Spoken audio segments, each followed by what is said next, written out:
நம்ம எச்சு ராஜானே எச்சி முழுக முடியாம திரிகிறாரா, என்ன பண்ண போறான்னு தெரியலைங்க. அப்பயே இவங்க கிட்ட சொன்னப்பா, வேண்டாதவன் தான் எவனோ ஒருத்தன் என் மேல என்ன காட்டுன்னு தெரியல, என்ன வேணாலும் எழுதிக்க, எப்படி வேணாலும் எழுதிக்க, அவன் செஞ்சது ஒண்ணு விடாம அத்தனையும் எழுது, எல்லாத்தையும் நான் சொல்றேன், உனக்கு எதுவும் தெரியலன்னா கூட நான் எடுத்து கொடுக்குறேன், ஆனா தயவு செஞ்சு கீழே கடைசியில உண்மையுள்ளன்னு சொல்லி என் பேரை மட்டும் போட்டாதீங்கன்னு சொன்னேன்.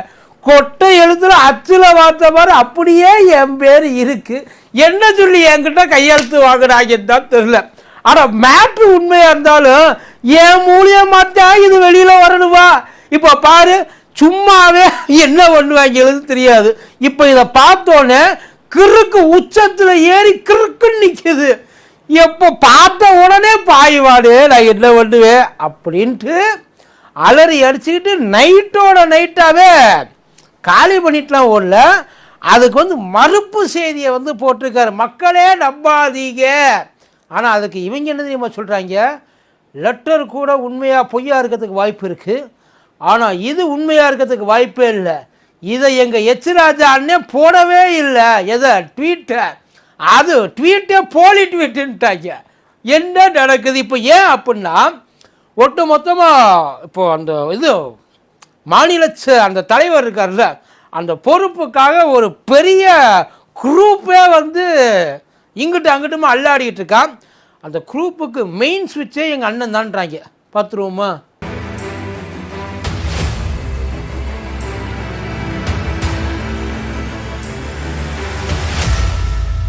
மதியம் நேரம் வணக்கம். இது மதியம் திருப்பா, நான் கூத்தடி கோப்பி.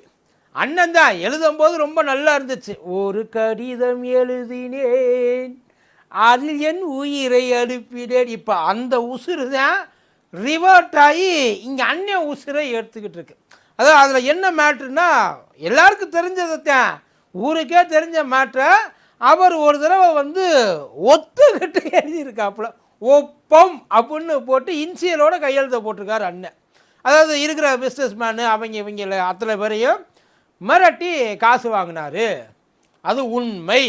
ஒவ்வொருத்தண்டையும் சேர்த்தாப்புல ஒட்டு மொத்தமாக நாங்கள் யாருமே இது வரைக்கும் கட்சியில் நாங்கள் இருந்து கஷ்டப்பட்டு சம்பாதிச்சதையெல்லாம், 4 நூற்றாண்டாக கஷ்டப்பட்டு சம்பாதிச்சதையெல்லாம் 2-3 வருஷத்துலேயே செட்டில் ஆகிட்டு போயிட்டாப்புல அப்படின்றது அந்த கம்ப்ளைண்ட். அது வைத்தறிச்சலாகி இருக்கலாம், இல்லைன்னா இருக்கு இப்பயே இப்படியே இன்னும் 3 வருஷம் இருந்தாலும் ஒட்டு மொத்தமாக எவ்வளவு அடிப்பாங்க அப்படின்ற மாதிரியான ஒரு விஷயமாகவும் இருக்கலாம், ஏதோ ஒரு காரணம். ஆனால் இது ஒரு தனி மனுஷன் செஞ்சதாகவும் கிடையாது. அதே நேரத்தில் இது வெறும் பணம் சம்பாதிக்கிறாங்க, அதாவது எங்கேருந்தோ இங்கே உட்காந்து இத்தனை நாளாக நம்ம செஞ்சுட்டு இருந்ததெல்லாம் வச்சு இவ்வளவு சம்பாதிச்சிருக்காங்க அப்படின்ற மாதிரியான விஷயமும் கிடையாது. அதுக்கும் மேலே அதாவது இன்னொரு 3 வருஷம், அதாவது 3 வருஷத்துக்கு ஒரு தடவை பாசகால அந்த தலைவர் மாறுவாங்க, அது ரூல். இப்போ அண்ணனோட அந்த பதவி காலம், அண்ணாமலனோட பதவி காலம் முடிவடையுது. இப்போ அந்த முடிவடைகிற சமயத்தில் மறுபடியும் அவரே வர்ற மாதிரி அவர் ஒரு இதை சீனை செட் பண்ணி வச்சுருக்காப்புல, அவர் எழுதி வச்சுருக்காரு. ஆனால் இன்னொரு முறை இது வந்துருச்சுன்னா நாமெல்லாம் இனிமேல் அதுகால பிடிச்சிக்கிட்டு தான் கிடக்கணும். ஏன்னா என்ன வேணாலும் செய்வாப்புல அவர். ஏன்னா அவர் அங்கே இருக்கிறதுக்காக, அவர் மட்டும் அங்கே இருக்கிறதுக்காக எவனை வேணாலும் பழி கொடுக்கறதுக்கு அவர் தயாராக இருக்கிறாப்புல. இது எச் ராஜா அண்ணனுக்கு மட்டும் இல்லை, எச் ராஜானே இது வரைக்கும் வாயை திறக்கலை. ஏன் அப்படின்னா அண்ணன் ஒரு வேலை பார்த்தாப்புல இல்லையா, அந்த தேர்தல் செலவுகள், அந்த தேர்தல் செலவுகளில் அண்ணாமலையாரோட அருள் அண்ணனுக்கு பூரணமாக கிடச்சிருக்கு. அதனால தான் எவன் பிராது கொடுத்தானோ அவனையே பிடிச்சி முடிச்சு வெளில போட்டாயின்னு வைங்க. அது வேறு. அண்ணன் வழக்கம் போல் அவரோட வேலையை பார்த்தார். அந்த ஒரு நன்றி விசுவாசத்துக்காக அண்ணன்கிட்ட அண்ணன் அவர் அண்ணாமலையார்கிட்ட ஓரளவு அட்ஜஸ்ட் பண்ணிக்கிட்டே இருந்தாருன்னு வைங்கள. ஆனால் இந்த சீனியர்ஸ்லாம் இருக்காங்கல்ல கூடவே, இப்போ தமிழிசை அக்காவாக இருக்கட்டும், நம்ம வானதி சீனிவாசன் அக்காவாக இருக்கட்டும், நம்ம நயினார் அண்ணனாக இருக்கட்டும், இவங்க எல்லாரும் உங்களுக்கு நாங்கள் முக்கியமா இல்லை அவர் முக்கியமா, கிட்டத்தட்ட அந்த ஒரு பொசிஷனில், ஒரு டெலிகேட் பொசிஷனில் கொண்டு அண்ணன் எச் ராஜாவை நிப்பாட்டி விட்டாங்க. பிரச்சனை அங்கே தான் நின்றுருக்குன்னு வைங்களேன். இப்போ இதை வந்து ஏன்னா அங்கே இருக்கிறவங்க இங்கே இருக்கிற யார் சொன்னாலும் நம்ப மாட்டாங்க. தமிழிசை அக்காவை நம்ப மாட்டாங்க, வானதி அக்காவை நெருங்கவே விட மாட்டாங்க. நயினாரன்னு அவங்கக்கிட்ட பேசி புரிய வைக்கிறதுக்குள்ளே போதும்னு ஆயிடும். ஸோ சர்க்காரோட நேரடியாக தொடர்பில் இருக்கிற ஒரு சத்தான ஆள் வேணும், நல்ல வாய்ஸுள்ள மனுஷனா. அது இந்த இதில் மஜா படத்தில் பார்த்த உடனே கம்பீரமாக எவன் நெஞ்ச நிமித்தி நிற்கிறான்னு அவனை கூட்டிகிட்டு வான்னு ராயர் சொல்வான்னு சொல்லுவாள்ல, அதே மாதிரி நம்ம ஐயா கிட்ட பேசுகிறதுக்கு அவருக்கு ஈக்குவலான ஒரு நேஷ்னல் லீடரு வேணுன்றேன் அப்படின்னு சொல்லி 3 பேர் முடிவு எடுத்து தான் ராஜா அண்ணன்கிட்ட போயிருக்காங்க. ஆக்சுவலி அவங்க சொன்னது வேலிடு பாயிண்ட்டு தான். இங்கே தமிழிசை அக்கா கதறி இருக்காங்க, நான் எவ்வளவு கௌரவமாக இருந்தேன் கவர்னரா, நான் 2 ஸ்டேட்டுக்கு கவர்னராக இருந்தேன், ஒரு ஸ்டேட்டுக்கு இருந்தால் கூட போகிறேன், கவர்னராக இருந்தாலும் நான் எவ்வளோ தூரம் கஷ்டப்பட்டேன் அவங்கக்கிட்டேன்றது நல்லா தெரியும். இருந்தாலும் அதையெல்லாம் வெளியிலலாம் சமாளித்து எவ்வளோ மேக்கப் பண்ணிட்டு நிம்மதியாக செட்டில் ஆகி உட்காந்து என்னை ரிசைன் பண்ண வச்சு இங்கே கொண்டாந்து உட்கார வச்சு அவங்களுக்கு கீழே வேலை பார்க்க வச்சு இப்போ கடைசியில் அவங்களுக்கு காலமிக்கூற நிலைமையில என்னையை கொண்டாந்து விட்டுட்டீங்களே, இதுக்கெல்லாம் யார் காரணம்? இந்த இருக்காரு அவர் தான் காரணம் அப்படின்னு சொல்லிட்டு அண்ணாமலையார் மேலே பார்த்த போட்டாங்க. அடுத்து லைனில் இன்னொரு அக்கா கிட்டத்தட்ட அண்ணன் ராஜா பாவ மன்னிப்பு கொடுக்குற பாதிரியார் மாதிரி உட்கார்ந்துருக்காரு. அத்தனை பேர் அவங்க கஷ்டத்தை புலம்பிட்டு போயிருக்காங்க. வானதி அக்கா வந்திருக்காங்க, எனக்கு என்னமோ இந்த வரப்போகிற எலெக்ஷனில் நம்ம ஒழுங்காக இருப்போன்ற நம்பிக்கை இல்லை. ஏன்னா அதிமுகவோட கூட்டணி இருந்த ஒரே ஒரு காரணத்தினால தான் சட்டசபையை நம்ம பார்த்தோம் உள்ளே போய் எப்படி இருக்கணும்.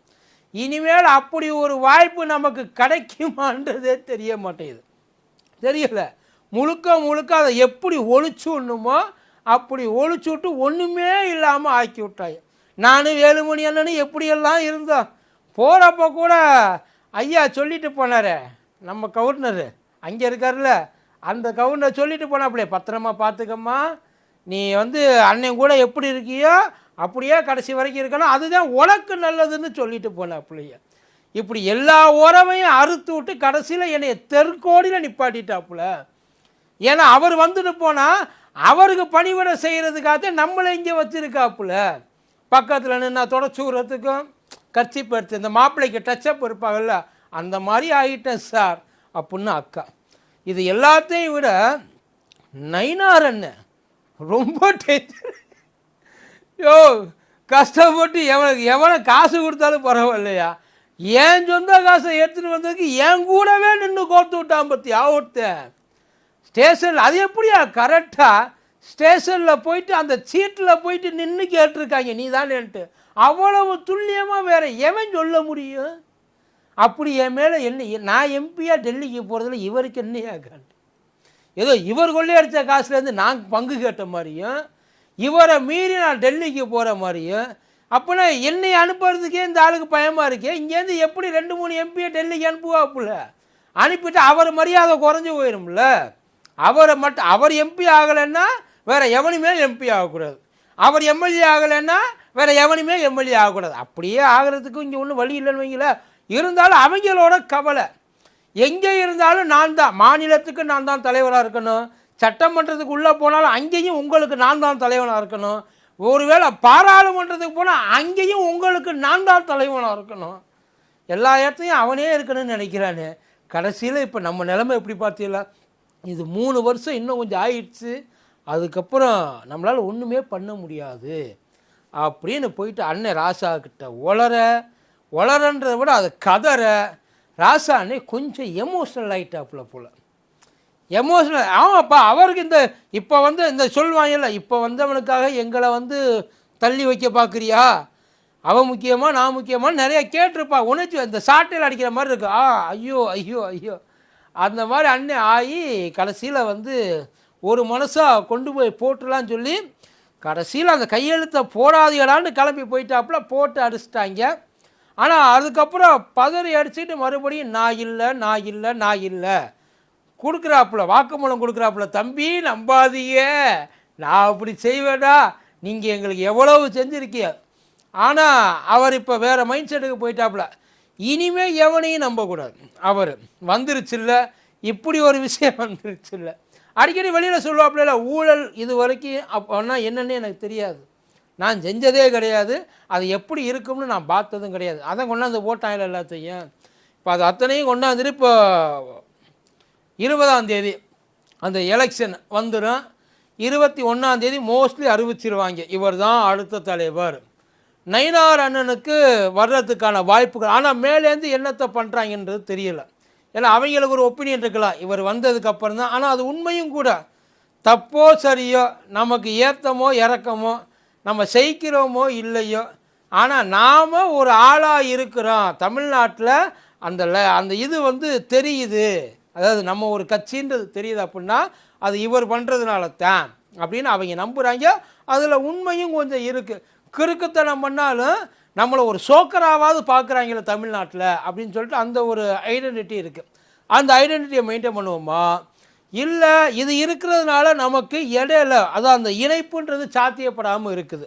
அந்த இணைப்பை சாத்தியப்படுறதுக்கு கண்டிப்பாக வந்து வானதி அக்காவுக்குமே வந்து அங்கே இடம் கிடைக்குமான்றது தெரியல, தமிழிசை அக்காவுக்கு கிடைக்குமா தெரியல.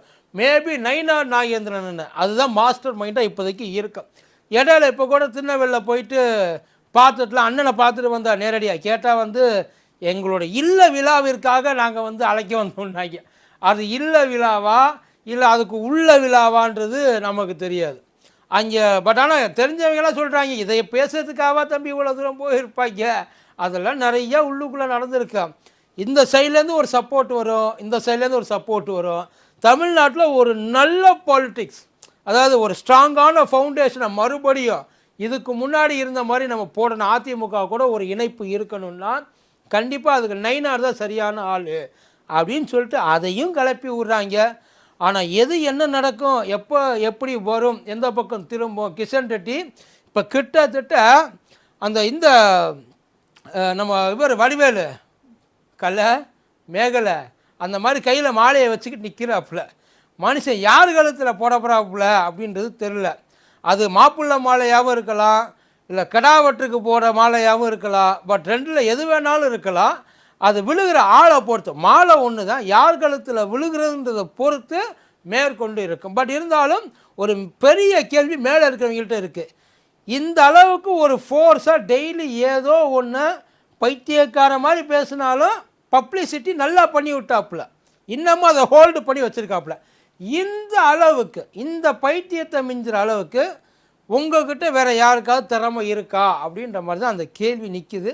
பட் அதை வந்து ஃபுல்ஃபில் பண்ணுறதுக்கு யாரெல்லாம் ரெடியாக இருக்காங்க சொல்ல முடியாது. திடீர்னு நயினார் அண்ணன் போகிற இடத்துல ஹெச் ராஜானனுக்கு போட்டால் எங்கேயோ இப்போ இருக்கிற அந்த ஒரு இதுக்கு ஃப்ளோவுக்கு அண்ணன் எங்கேயோ கொண்டு போய் நிப்பாட்டிடுவார்னு வைக்கல. இன்னும் சொல்ல போனால் தமிழ்நாட்டை விட்டே கூட்டிகிட்டு போனாலும் போயிடும் அப்படி பார்த்துக்க. பட் ஆனால் எனக்கு ஒரே ஒரு பர்சனலாக ஒரு வேண்டுகோள், அண்ணாமலை அண்ணனை மாற்றிடாதீங்க. அப்படி மாற்றிட்டிங்கன்னா உண்மையில் இங்கே இருக்கிற யார் கஷ்டப்படுவான்றது தெரியல. But as a content creators எல்லாருமே ரொம்ப கஷ்டப்படுவாங்க. உண்மையில் அவர் இருந்தால் தான் அங்கேருந்து ஏதாச்சும் நம்ம வந்து எடுத்துக்க முடியும். ஏன்னா அது ரொம்ப ஒளி வேகத்தில் ஓடிட்டு இருப்பாப்புல. அவர்கிட்ட இந்த பக்கம் சிந்துனது செதனது ஏதாச்சும் நமக்கு கிடைக்கும். அண்ணன் போகிற பாதையில் தான் பல இடங்களில் பாதையே இல்லாத இடத்துல அப்படியே பாதையை உருவாக்கிட்டு போகிறவர் அண்ணன். அவர் பாதையில் பின்னாடி நாங்கள் வாரோம். ஏன்னா அண்ணன் வந்து என்னென்ன செஞ்சுருக்காரு, அண்ணன் பேசியிருக்கிறது என்ன, அதையெல்லாம் வந்து கரெக்டாக பின்னாடி உட்காந்து மேனேஜ் பண்ண வேண்டாமா? அண்ணன் தான்ப்பா எங்களுக்கு கண்டென்ட் கடவுள். அண்ணன் கொடுத்தாப்புலன்னா அது வேறு லெவலில் இருக்கும். எவனுமே எதிர்பார்க்காத விஷயம்லாம் நிறையா சொல்லுவாப்புல. பட் உண்மையில் எங்களுக்கு பர்சனலாக அண்ணாமலை இல்லைன்னா அது ஒரு பெரிய லாஸ். ஸோ அதனால் முடிஞ்ச வரைக்கும் அண்ணாமலை கடைசி வரைக்கும் வச்சுருங்க. எங்களுக்கு மட்டும் இல்லை, எதிர்கட்சியில் இப்போ அதிமுகவுக்குமே லாஸ் ஆகும், திமுகவுக்கும் லாஸ் ஆகும். ஏன்னா அண்ணன் இருக்கிறதுனால தான் இவங்கெல்லாம் வந்து கொஞ்சம் தைரியமாக இருக்காங்க. எதையாச்சும் ஒன்று பேசி கிளப்பி விடுவாயா, நம்ம பார்த்துக்குவோம் அப்படின்ற மாதிரி தான் இருக்கிறாங்க. பட் என்ன நடக்க போகுதுன்றது எல்லாம் அந்த கிஷன் ரெட்டி கையில் தான் இருக்குது. என்ன முடிவு பண்ணுறாங்கன்னு பார்ப்போம். நன்றி.